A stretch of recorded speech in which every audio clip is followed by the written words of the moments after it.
네, 반갑습니다. 네, 그림에 끌리다 저자 이윤서입니다. 반갑습니다. 아, 오늘의 주제는 명화에 비춰진 우리의 삶입니다. 여러분도 혹시 그림 좋아하시나요?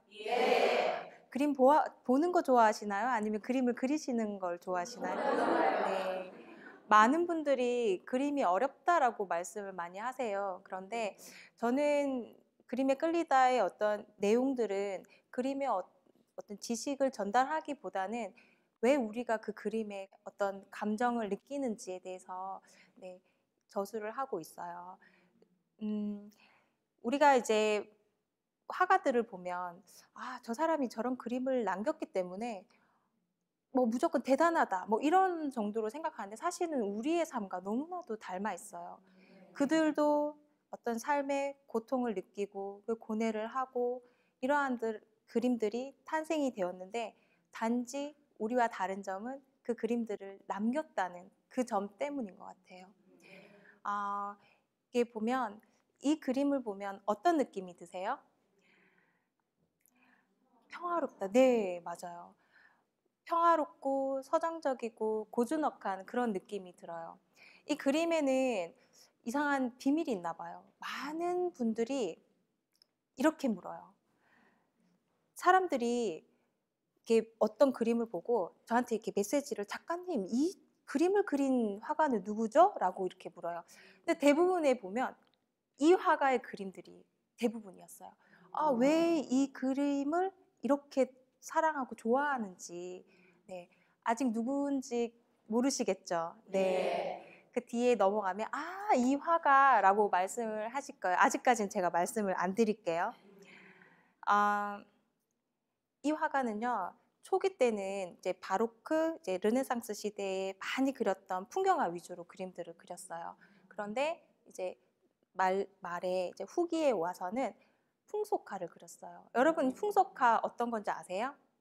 네, 일상의 모습들을 그린 걸 풍속화라고 해요. 그 풍속화를 그린 화가인데요. 이 화가, 네, 요하네스 베르메르예요.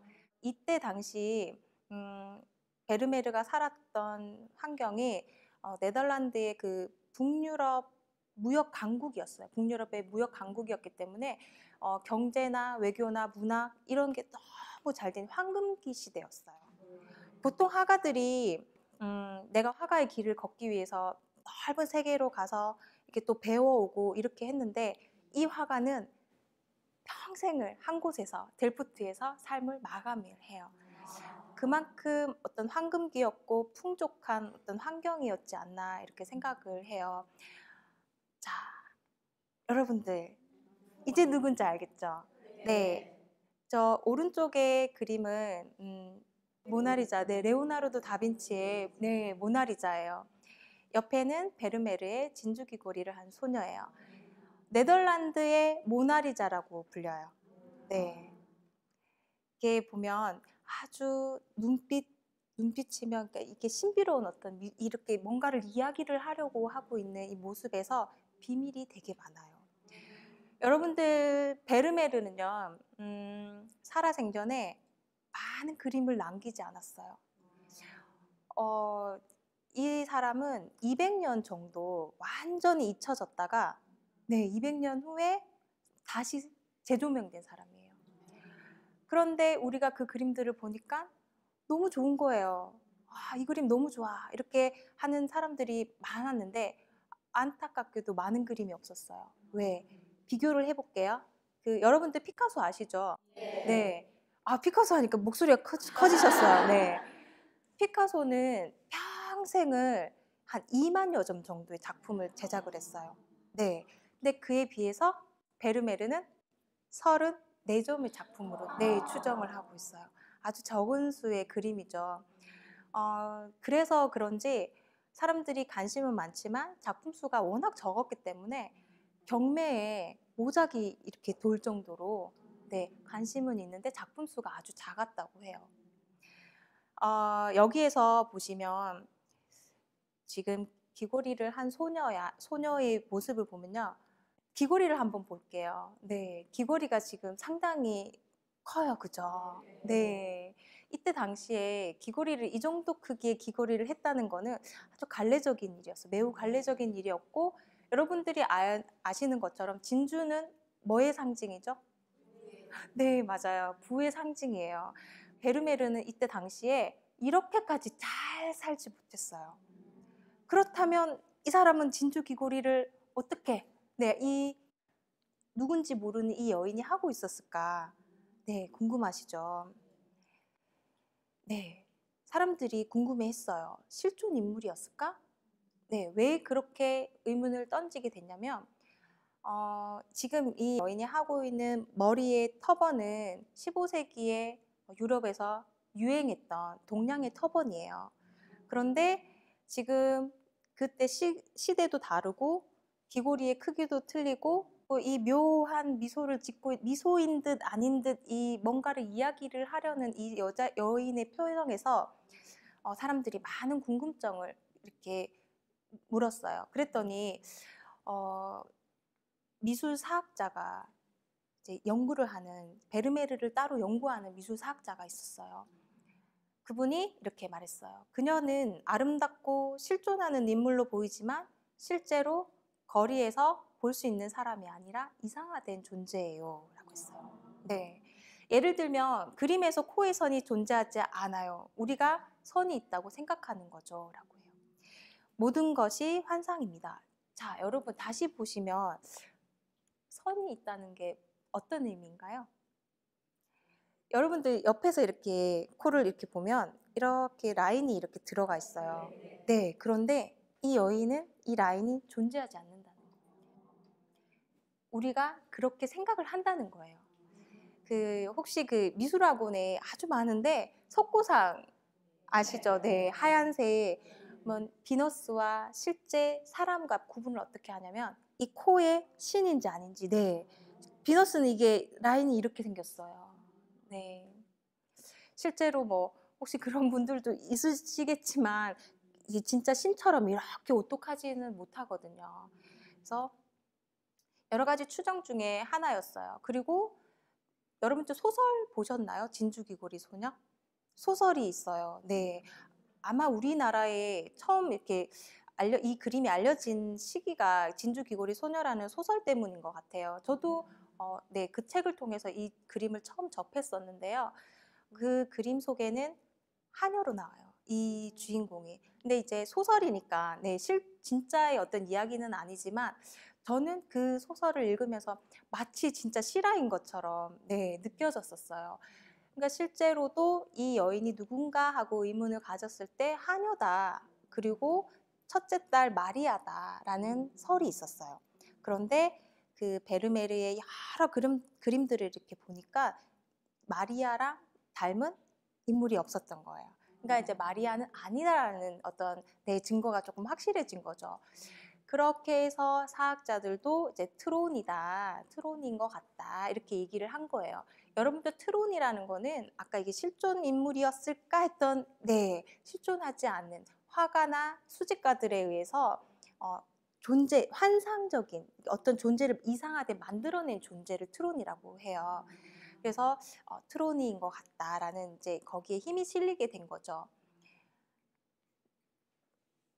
소설 속은 이렇습니다. 대충 내용을 설명을 하자면 처음에 이제 그 화가가 베르메르가 하인을 그리기 위해서 이렇게 의자에 무대를 딱 앉추는 장면이 나와요. 그런데 그 하녀가 길을 뚫지 않은 거예요. 그래서 이렇게 불을 이렇게 달궈서 이제 길을 이렇게 탁 뚫는 장면이 나와요. 얼마나 아팠겠어요, 그죠? 그는 이젤 앞에 자기 자리로 돌아와 팔레트를 들고 있었다. 어깨 너머로 그를 가만히 쳐다보았다. 깃볼에 달린 진주의 무게 때문인지 기가 타는 듯했다. 무슨 생각을 하고 있을까? 마침내 그가 움직였다. 뒤로 다시 손을 뻗으며 말했다. 다른 한쪽 귀고리도 달도록 해라. 네. 그는 다른 쪽 귀고리를 집어 내게 내밀었다. 순간 나는 아무 말도 할 수가 없었다. 나는 그가 그림이 아니라 나를 생각해 주기를 바라고 있었다. 네. 왜요? 라고 물어요. 왜냐면 한쪽을 뚫지 않았거든요. 네. 마침내 입을 열었다. 네, 입을 뗐다. 어차피 다른 쪽은 그림에도 나오지 않을 텐데. 네. 하지만 베르메르가 이야기를 하죠. 양쪽 모두 닳도록 해. 한쪽만 하는 것은 웃기는 연극이야 라고 얘기를 합니다. 네. 이 소설을 떠올려 보면서 진주귀걸이를 다시 보면 이런 생각이 들어요. 네. 진짜라면 이 여인의 여기에서의 표정이 무슨 말을 하려고 했었던 것일까라는 거를 한번 생각해 보게 됐어요. 하지만 많은 분들에게 이런 질문을 하면 그래도 이 여인이 하녀라고 추정을 한다면 이 여인이 베르메르를 어떤 연민이나 아주 사랑하지 않았을까. 이렇게 길을 뚫는 아픔을 느끼면서도 고통을 느끼면서도 그렇게 묵묵히 모델을 서고 있고 베르메르가 그 여인을 바라는 이상형을 만들어서 이렇게 자신의 어떤 꿈에 만들어낸 환상의 여인이 아니었나라는 생각을 합니다. 지금 다른 그림을 한번 보도록 할게요. 베르메르의 초기작은 어떤 그림이었다고 했죠? 네, 네, 풍경화 그림들이 이제 많이 그려지다가 이제 후기로 와서는 이렇게 풍속화를 그리게 돼요. 네, 대부분의 그 풍속화 안에는 지금 이렇게 보면 등장하는 인물들이 한 명에서 두 명이에요. 네, 그리고 동적인 장면들이 움직이는 장면들이 나오는데요. 그런데도 우리가 이 그림을 봤을 때 뭔가 분주하거나 이런 느낌이 들지 않고 아주 정적으로 느껴져요. 네, 이게 그림의 비밀은 있는 거죠. 그 뒤에 네, 궁금하시죠? 네. 지금 이 그림에서 보면 뒷부분에 그 배경으로 큰 그림이 걸려 있어요. 그리고 빛을 왼쪽으로부터 들어오는 빛은 두 여인의 얼굴을 그리고 동작을 비추고 있어요. 그러니까 부각시키고 있는 거죠. 앞부분에 검은색 천이 이렇게 내려오는데 지금 마치 실내극을 연출하고 있는 장면 같아요. 아주 사실적이고 그죠? 사진으로 마치 찍은 듯한 그런 느낌이 들어요. 우리가 이런 그림들을 보면서 한 장면을 보면서 실제 우리가 저 장면이라면 아름답다고 느끼면서 편지를 쓸까요? 하지만 이 그림 속의 주인공들은 다 아름다워 보여요. 일상이고 우리가 흘러가는 찰나인데 그 찰나들이 우리는 소중하고 아름답다 생각하지 못하고 그냥 흘려보내는 경우가 참 많아요. 가끔은 베르메르의 어떤 모델이 돼서 제가 뭐 청소를 한다거나 뭐 이렇게 설거지를 한다거나 이런 장면들이 베르메르의 내가 모델이 되었다라고 생각하면서 한다면 네, 일상이 정말 소중하고 아름다운 느낌이 들지 않을까 하는 그림이었어요. 지금 이 그림을 보시면 이 그림 또한 움직임을 나타내고 있는데 아주 정적으로 느껴지시죠? 네. 여기 그림의 베르메르의 전체적인 분위기를 보면요. 빨강, 노랑, 파랑 이렇게 삼원색이 기본으로 들어가고 있어요. 이 그림에서도 마찬가지로 아주 사실적으로 이렇게 보이는데요. 베르메르의 비밀이 있습니다. 뭘까요? 어떻게 이렇게까지 사실적으로 그릴 수 있었을까요? 네, 베르메르의 비밀은 옵스큐라입니다. 자, 옵스큐라 하니까 잘 모르시죠? 그런데 우리 초등학교 때, 네, 그 학교에서 상자에 구멍을 뚫어서, 네, 벽을 통해서 이렇게 보면 잔상이 뒤집혀서 이렇게 그대로 보여요. 그것을 이용했는데 한번 제가 읽어봐 드릴게요. 네, 라틴어로 어두운 방을 뜻합니다. 사진 이미지가 만들어지는 원리이고요. 네, 어릴 적 학교에서 배웠던 바늘구멍 사진기라고 보시면 돼요. 캄캄한 방 한쪽 벽에 작은 구멍을 내서요. 네, 벽을 뚫고 구멍을 뚫고 빛을 통과시키면 그 반대쪽 벽에 풍경이 나타나게 되는 거죠. 지금 18세기에서 19세기 화가들이 아주 많이 사용을 했는데 베르메르는 그 이전 시대의 사람이에요. 그 이전부터 이렇게 이 방법을 사용을 했던 거죠. 사실적일 수밖에 없는, 그죠? 그런데 그렇게 또 하면 사람들이 그런 비밀이 있었어? 라고 얘기를 하세요. 하지만 저는 또 묻죠. 그러면 이 옵스큐라를 통해서 여러분들 똑같이 그리실 수 있을까요? 하면 확실히 네, 훌륭한 화가가 많네요. 이렇게 말씀을 하세요. 자, 다음 그림을 소개해 드릴게요. 여러분들 아마데오 모딜리아니 혹시 아시나요? 네. 지금 그림들을 보면요. 특징이 있어요. 얼굴이 길고, 그죠? 네, 눈이 텅 비었어요. 첫 번째 그림이, 네, 그림에서 나오는 인물이 모델리안이에요. 네. 근데 이 모델리안이가 직접 그린 그림은 아니고요. 맨 끝에 있는 자느 에비테른이 그린 그림이에요. 네. 여러분들 그 초상화와 자화상을 잠깐 설명해 드릴게요. 자화상은 자신의 얼굴을 그린 그림이에요. 네. 초상화는 상대의 얼굴, 네, 모델이나 내 주변의 인물들을 그린 그림이에요. 네. 여기서 이렇게 보시면 초상화를 많이 그린 회화의 어떤 화가로 기억을 하고 있지만 사실은 모델리안이 스스로 나는 조각가다라고 말을 했어요. 그런데 아이러니하게도 살아생전에 많은 초상회화를 남겼기 때문에 우리가 그렇게 기억을 할 수밖에 없는 그런 이유도 있어요. 이탈리아의 유대인 가정에서 태어났습니다. 네. 그리고 파리로 이민을 와서 한평생을 그곳에서 삶을 다했어요. 그때 당시에는 19세기 말에서 20세기로 이렇게 아주 급변하던 시대였어요. 그때 이민자의 삶을 한번 생각해 본다면 아주 녹록지 않은 아주 힘든 삶이었어요. 화가로서도 뭐 성공했던 삶이 아니었기 때문에 당시에 자신을 붙들어 맬 수 있었던 거는 자신밖에 없었는데요. 그래서인가 술이나 대마초 이런 데 의지를 하기 시작을 했어요. 네, 모델리아니를 보면서 안타깝게 생각이 되었던 거는 너무나도 빠른 어떤 시기에서 자신이 어떤 화풍을 확립하지 못하고 아주 빨리 사망을 했어요. 첫 개인전을 열었어요. 그런데 베르트 베이유에서의 자신의 첫 개인전이 아주 허망하게 끝이 나버려요. 28작품의 초상화 작품과 4점의 누드 작품이 있었는데요. 사람들이 와서 아주 관심을 보였던 작품에는 오로지 누드화였어요. 사실은 자신이 누드화를 뭔가 이렇게 보여주려고 했던 건 아닌데 사람들이 관심은 자기가 원했던 곳이 아닌 곳에 관심을 가졌어요.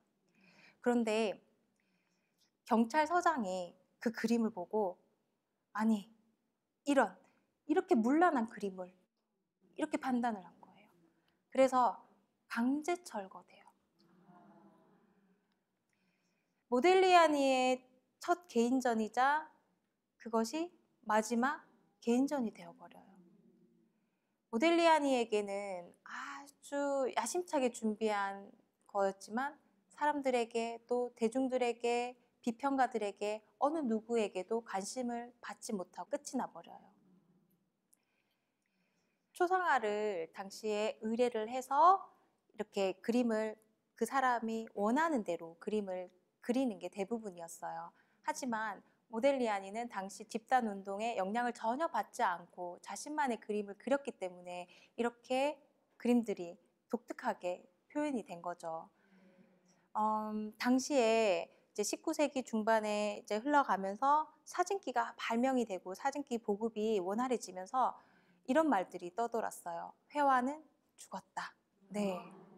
왜냐하면 이제 사실적으로 표현할 수 있는 어떤 기구가 생겼기 때문에 화가들의 어떤 역할이나 이런 게 사라질 거라 생각을 했지만 오히려 사진기의 발명은 화가들의 모방과 재현으로부터 자유롭게 해줬어요. 그랬기 때문에 이 그림들이 우리에게 기억이 되는 거겠죠. 모델리아니에게 물었습니다. 한 여인이 당신은 왜 땡땡땡을 그리지 않는 거죠? 라고 물었어요. 그랬더니 당신의 영혼을 보게 되면 땡땡땡을 그릴 수 있을 거야 라고요. 자, 여러분들 땡땡땡은 뭘까요? 네, 눈동자입니다. 네. 모델리아니의 대부분의 그림들을 보면 눈동자가 없잖아요. 그죠? 네, 눈동자를 그리지 않았어요. 그에 대한 대답은 영혼을 보게 되면 그림을 그릴 거야 라고 했어요. 여기에 나오는 이 여인은 누구일까요? 그가 사랑한 에비테르입니다. 그 잔느 에비테르는 모델리아니와 아카데미에서 만난 네, 화가의 어떤 지망생이었던, 화가의 길을 걷고자 했던 여인이었습니다. 두 사람은 운명처럼 사랑에 빠졌고, 네, 부모님의 반대가 있었지만 부부의 연을 맺죠. 부모님이 왜 반대를 했을까요? 네, 이유는 이랬습니다. 유대인에 대한 반감을 가지고 있던 부모님은 유대인이고, 그리고 술과 대마초를 했댔잖아요. 네, 그러니까 알코올 중독자에, 그리고 아주 병약했어요. 몸이 약했고, 그런데다가 14살이 많았어요. 네. 우리가 이런 생각을 해요. 네. 아, 나라도 조금 반대를 할 것 같아. 그런데, 이렇게 나열을 하고 보니까 정말 슬픈 어떤 화가의 한 인생인 것 같았어요. 그때 당시에 이제 부모님의 반대에도 불구하고 부부의 연을 맺었을 때 당시에 에비테른의 나이는 19이었고요. 네. 모델리안의 나이는 33이었어요. 잠시 그들의 사랑은 네, 축복하는 듯 보였지만 네, 오래가지 않았습니다. 술과 대마초를 끊지 못했고요. 당시 아주 몸이 약했기 때문에 36에 결핵 수막염으로 사망하게 됩니다. 네, 너무 그죠, 빠른 나이에 그죠. 에비테르는 너무 슬펐어요. 너무 슬퍼서 그 슬픔을 견딜 수가 없었죠. 당시에 에비테르의 뱃속에는 둘째 아기가 있었는데요. 네, 남편이 묻히기 전날 아파트에서 뛰어내립니다. 네, 그렇게 이 계기로 해서 그 비극적인 그들의 어떤 운명, 사랑이, 비운의 어떤 사랑 이야기가 오히려 비운의 천재 화가라는 네, 이런 관심을 가지게 된 거죠. 많은 사람들이 우리가 기억을 할 때 어떤 천재 화가의 어떤 이미지보다는 비운의 천재 화가라는 네, 이런 타이틀로 기억을 하고자 했습니다. 왜 그랬을까요? 그림을 보면 아주 슬퍼 보이고 네, 절망을 느낀다 이런 분들이 종종 있는데요. 아마 이런 사랑 이야기를 어느 정도 인지를 하고 있어서 그렇지 않은가 싶어요. 이렇게 아까 처음에 얘기했던 14살이 많고 병약했고 무명 화가의 이러한 것들 때문에 자기의 아버지가 왜곡되는 게 싫었던 첫째 딸, 네, 처음에 둘째 아기가 세상을 떠났다고 했잖아요. 그 아이가 자라서 아버지의 자서전을 써요. 우리 아버지는 아주 열정적인 사람이었고 우리가 생각하는 것보다 네, 아주 행복한 사람이었다라는 거를 이렇게 얘기를 했지만 여전히 우리는 비운의 천재 화가로 기억되고 싶어하는 그런 화가였어요. 사랑과 죽음 그리고 인생의 완성. 모델리아니가 얘기를 해요. 사랑하는 잔느 영원히 나의 모델이 되어줘. 네, 죽어서라도 네, 이렇게 약속을 지키고 싶었었던 것일까요? 그죠? 그랬던 것 같죠. 지금 이 사람의 그림들을 이렇게 보면서 어쩌면 인생의 완성은 자신이 만들어 놓고 떠나는 게 아니라 네, 남겨진 자들의 몫인 것 같다는 생각을 했습니다. 네. 만약에 이 모델리아니가 오랫동안 우리와 함께 했고 더 많은 작품을 이렇게 했었더라면 더 좋았겠지만 그럼으로 해서 아직까지 여전히 기억을 하는 그림이 되었고 그 왜곡되었지만 그 왜곡된 거를 우리는 아무렇지 않게 생각을 하잖아요. 그래서 한번 생각을 해봤어요. 내가 모델리안이라면 왜곡된 자신을 원했을까? 여러분들은 어떠신가요? 내가 죽어서 유명해지거나 어쨌든 사람들에게 잊혀지지 않고 계속해서 기억되는 사람이라면 괜찮겠다라고 생각이 드시나요? 어떤가요? 이렇게 죽음과 동시에 완성과도 같은 삶을 아주 짧았지만 살고 갔던 모딜리아니를 보면서 매 순간 완성이라는 생각을 스스로 하면 어떤 외국에서부터 사람들로 기억으로부터 일치되는 삶을 좀 살 수 있지 않을까라는 생각을 했습니다. 자, 기분 전환을 조금 해볼게요. 컬러로 이제 들어가 보도록 하겠습니다. 자, 여러분, 네, 많은 분들이 알고 계시죠? 대부분의 사람들에게 어떤 화가를 아세요? 라고 하면 꼭 이 화가를 얘기를 해요. 네, 파블로 피카소입니다. 파블로 피카소는 왜 천재 소리를 들었을까요? 글쎄요. 네. 글쎄요. 맞아요. 대부분의 화가들을 한번 떠올려 보면 죽어서 아주 시간이 많이 흐른 뒤에 유명해졌어요. 그런데 피카소는 살아생전 회화의 거장이라는 타이틀을 달았던 사람이에요. 입체주의 들어보셨죠? 네. 사람들에게 입체주의가 어떤 건지 아세요? 그러면 어떤 느낌이 드세요? 평면에 입체적으로 그린 그림이라고 생각을 하시는데, 네, 비밀이 있습니다. 입체적으로 그려서 그림을 그린 게 아니라 고민을 한 거죠. 피카소가 왜 평면에 조각이 아닌 평면에 이렇게 모든 사방에서 본 이 화면을 한 면에 담을 수가 없을까 고민을 한 거예요. 그렇게 하다 보니까 그림들이 이렇게 쪼개어진 거예요. 유리 조각. 그죠? 그런 그림들 보셨죠? 그죠? 그래서 입체주의에 이 사람의 어떤 생각이 담겨 있는 화풍이었어요. 피카소만이 입체주의를 했던 건 아니고요. 여러 화가들이 있었지만 이제 정립을 한 거죠. 분석적 종합주의, 그러니까 같은 말이에요. 입체주의, 종합주의, 큐비즘 이런 말씀 들어보셨는데 같은 말이에요. 그 입체주의라는 그 분석적 입체주의라는 거는 쉽게 말해서 이게 막 쪼갈려져서 이렇게 되다 보니까 형태가 나중에는 이렇게 어그러지다 보니까 나중에 종합적 입체주의로 갔을 때는 우리가 단추를 붙이거나 그 잡지책을 오린다거나 이렇게 어떤 형태가 살아 있어요. 그게 그쯤 갔을 때 이제 피카소가 입체주의의 거장이라는 이제 소리를 듣게 된 거죠. 근데 피카소는 이 그림뿐만 아니라 전 장르를 불문하고 모든 장르를 다 시도를 했던 사람이었어요. 그런데 네, 노랑과 지금 파랑 완전히 반대되는 색을 제가 보여드렸어요. 피카소의 입체주의 이전의 시기에 어떤 그림을 그렸었냐면요. 청색 시대, 적색 시대. 딱 느낌이 오시죠? 색깔, 컬러. 그죠? 청색 시대의 그림을 보여드리고자 합니다. 피카소는 1881년 스페인 태생이에요. 네. 말라가 지방에서, 남부 지방의 말라가 지방에서 태어나서 아버지가 공예 학교의 미술 교사하셨어요. 근데 아버지가 바르셀로나로 이제 이직을 하시면서 같이 함께 그곳으로 떠나게 돼요.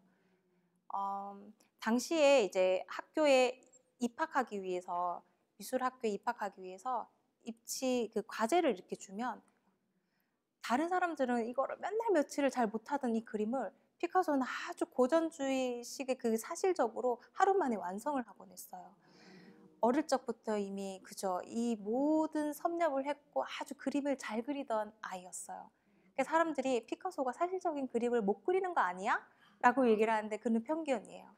그런 그림들이 이미 어릴 적에 다 이게 습득을 했었고 표현이 가능했던 아이였어요.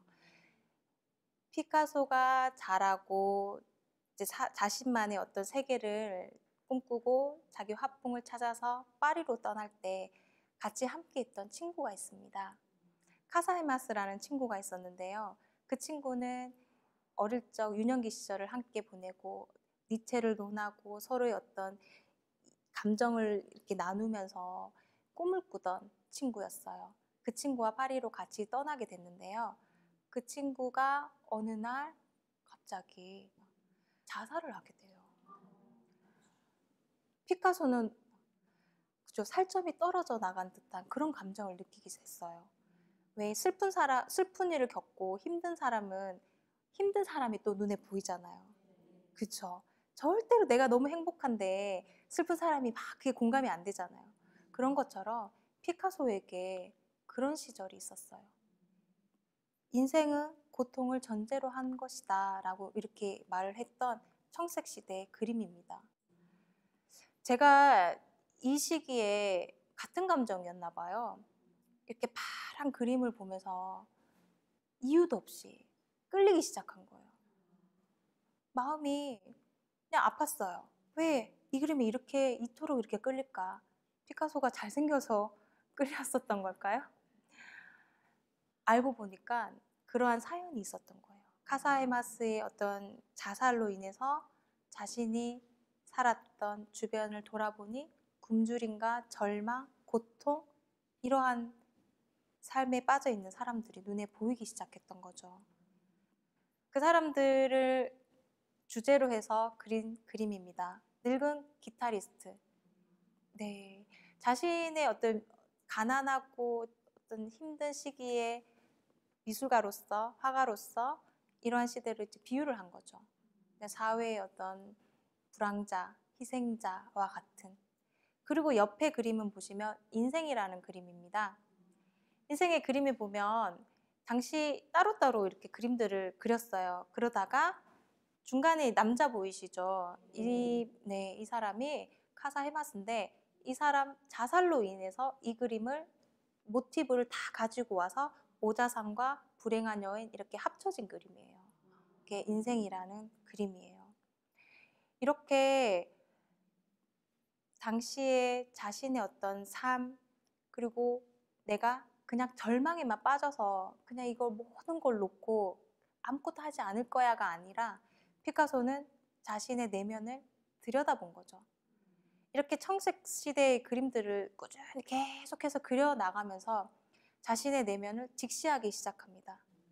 내가 이것을 바라보고 그리고 내가 서서히 이것으로부터 벗어나기 위해서. 경제적으로 안정을 찾고요. 친구들이 생깁니다. 그리고 사랑하는 여인이 생깁니다. 그렇게 되면서 이렇게 청색 시대를 벗어나 적색 시대, 핑크빛이 도는 그림들을 그리기 시작하는 거죠. 핑크빛 지금 딱 보면 뭔가 뭔가 사랑 이런 게 떠오르시잖아요. 이 시대를 지나서 이제 입체주의를 이렇게 발전이 되는 거예요. 모든 사람들이 어떤 컬러에 끌림을 느끼고요. 그리고 또 그 끌림으로 인해서 자신을 스스로 치유하기도 합니다. 만약 지금 이 그림이 끌리신다면 내가 이 에너지를 가지고 나는 또 일어설 거야. 그럴 수 있어 라는 희망을 가져보시는 건 또 어떨까요? 제가 앞에 노란색 화면을 보여드렸잖아요. 효과가 있습니다. 내가 아주 절망적이고 그 색에 빠져 있을 때 반대되는 아주 따뜻한 색을 봄으로 해서 제가 다시 일어설 수 있는 에너지를 얻는 거죠. 네. 자, 지금 다음 그림으로 또 넘어가 보도록 하겠습니다. 몬드리안의 그림입니다. 네. 디자인으로 참 많이 사용되는 그림이죠. 네. 익숙하시죠? 어떤 영화에서 보니까 걸려있는 액자에 이 그림이 거꾸로 달렸어 이러면서 이렇게 돌리는 장면이 나와요. 사실은 우리가 봤을 때 위아래 그죠? 사실 몰라요. 그죠? 그런데 화가는 자신의 그림의 위아래를 아는 거죠. 네, 이 모습이 맞습니다.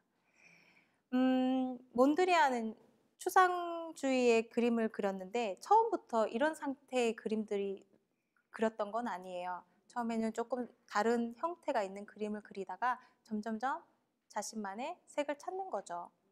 차가운 추상이라고 하는 이유가 뭘까요? 빨간색이 들어가 있고 노란색이 들어있는데 왜 차가운 추상이지? 라고 얘기를 해요.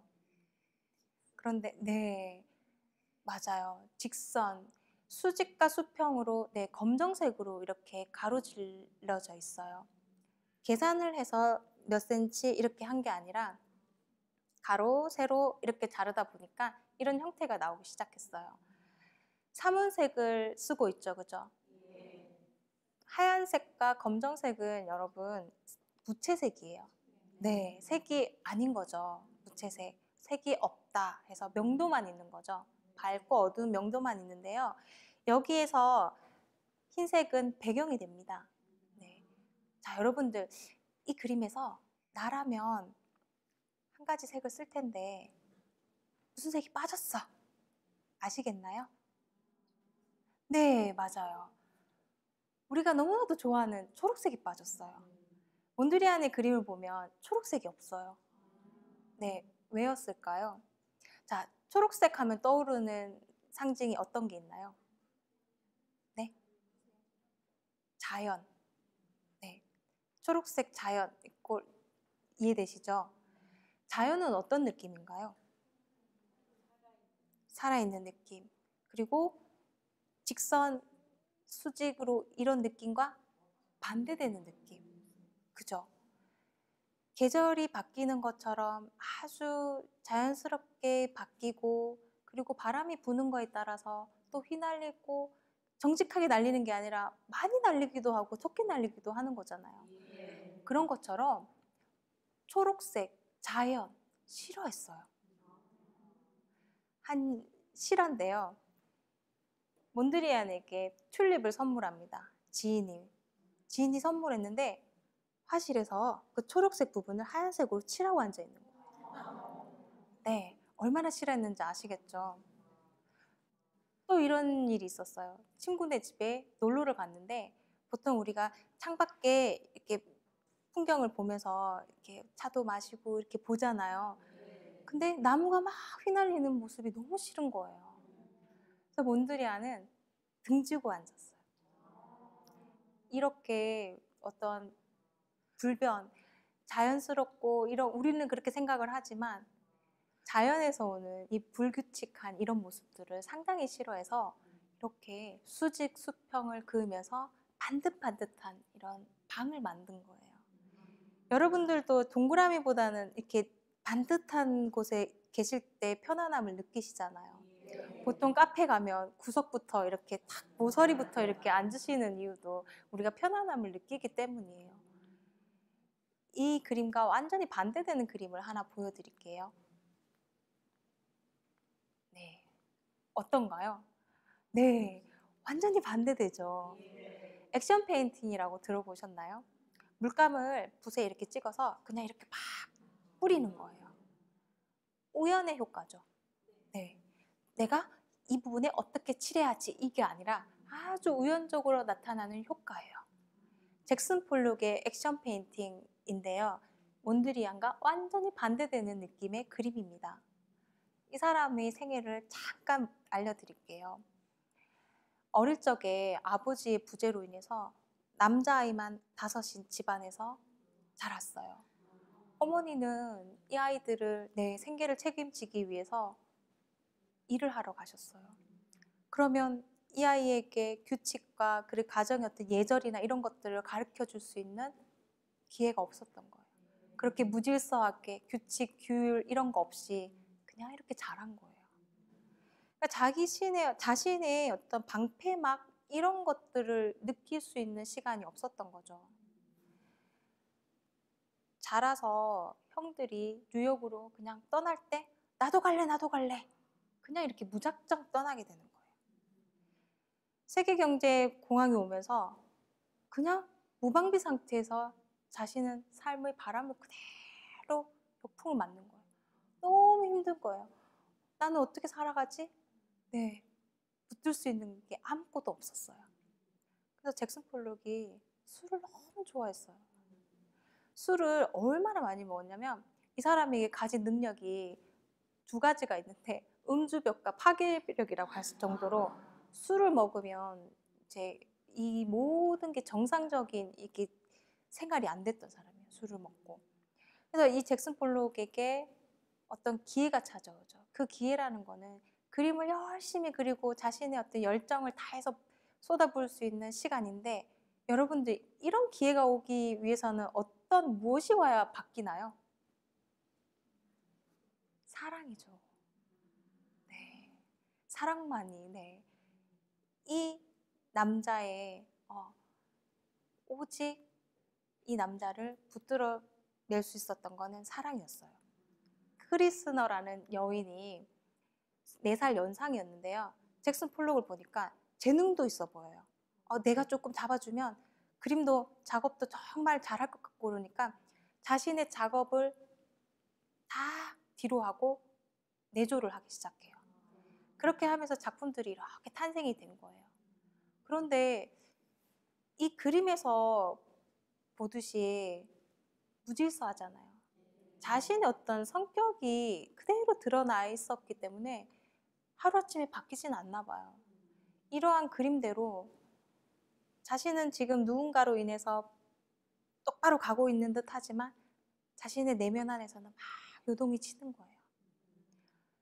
주치이면서 아주 절친한 친구가 하나 있었는데, 그러니까 원래 주치의로 만난 거겠죠.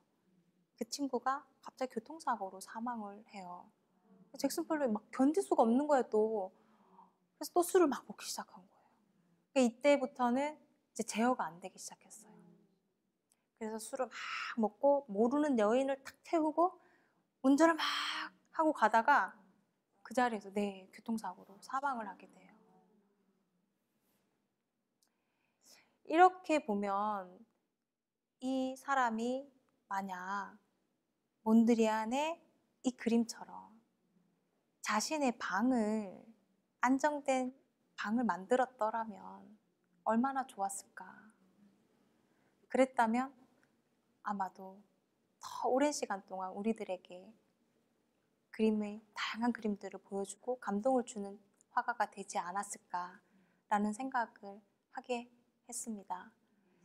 44살에 사망을 했기 때문에 당시에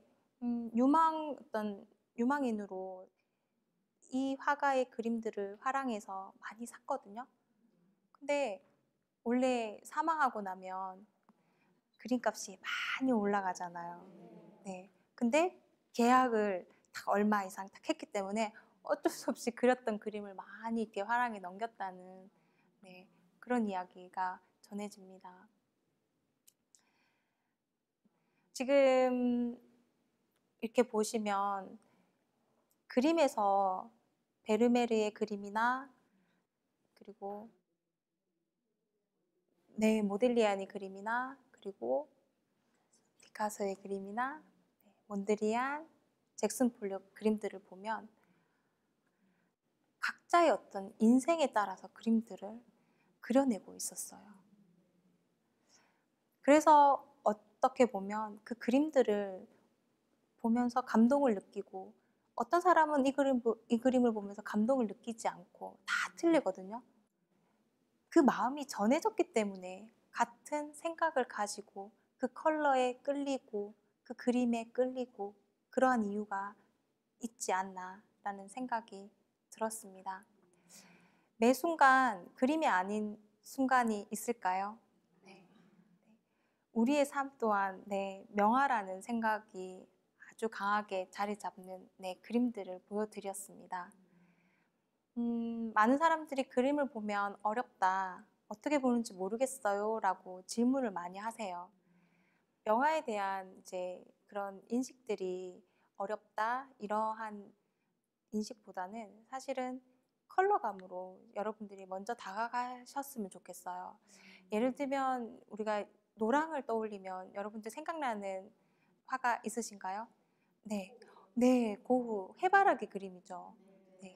해바라기 그림처럼 노랑이 탁 떠올랐을 때 어떤 희망. 그래서 고흐가 자살했다는 이야기가 믿기지 않을 정도로, 그죠? 실제로는 자살하지 않고 타살에 의한 사망이라는 이야기도 있습니다. 그의 그림에서 희망이 보였듯이 어떻게 보면 이렇게 희망적인 그림을 그렸는데 자살을 했다니 믿기지 않죠. 그리고 녹색을 또 보면 녹색은 자연과 같습니다. 우리가 어떤 컬러 여행이라는 게 별 다른 게 아니고요. 내가 현재 많이 보고 있는 이 색깔들, 익숙하게 보는 색깔들을 떠나서 새로운 색깔을 보는 거예요. 우리가 여행을 하면 그렇잖아요. 내가 평소 때 보지 못한 컬러들을 보게 되는 거잖아요. 그러면서 우리가 힐링을 한다, 마음의 안정을 찾는다, 내가 위로를 받는다라고 하는 거예요. 멀리 여행 가실 필요 있나요? 이렇게 컬러를 통해서, 명화를 통해서 여러분들이 보시면 될 것 같아요. 보면 무채색을 상당히 좋아하시는 분들이 계신데 그분들에게 이제 컬러감 있는 어떤 액세서리나 이런 것들이 자신에게 필요하다는 것을 말씀드리고 싶어요. 피카소의 오늘은 소개 드리지 않았지만 게르니카라든지 블랙 계열에 있는 그림들을 보면 전쟁, 그때 당시에 아주 암울했던 그 시대를 이야기하고 있잖아요. 무채색의 힘이 그런 거예요. 실제, 그러니까 색이 없다라는 거니까요. 저는 그렇습니다. 네, 전공자 아니잖아요. 전공할 필요가 없잖아요. 그런데 단지 그림을 좋아한다면 있는 그대로 그 그림에 보는 것이 그림에 마음을 잇는 게 아닌가라는 생각이 듭니다. 그런 다음에 내가 이 그림에 대해서 조금 더 알아야겠다. 그렇게 찾아가시면 될 것 같아요. 이 화가가 이 그림을 그렸을 당시에 이런 일이 있었구나. 이런 아픔이 있었구나. 이런 행복이 있었구나. 그죠? 행복, 슬픔, 절망, 우리가 모두 느끼는 감정들이잖아요. 그러니까 이렇기 때문에 그림과 우리의 삶이 너무나도 닮아 있다라는 그런 생각을 하게 합니다. 영화를 이렇게 보시면서 여행을 하시고 편안함을 느끼시고 행복한 그림과 같은 삶을 사시기를 바랍니다. 감사합니다.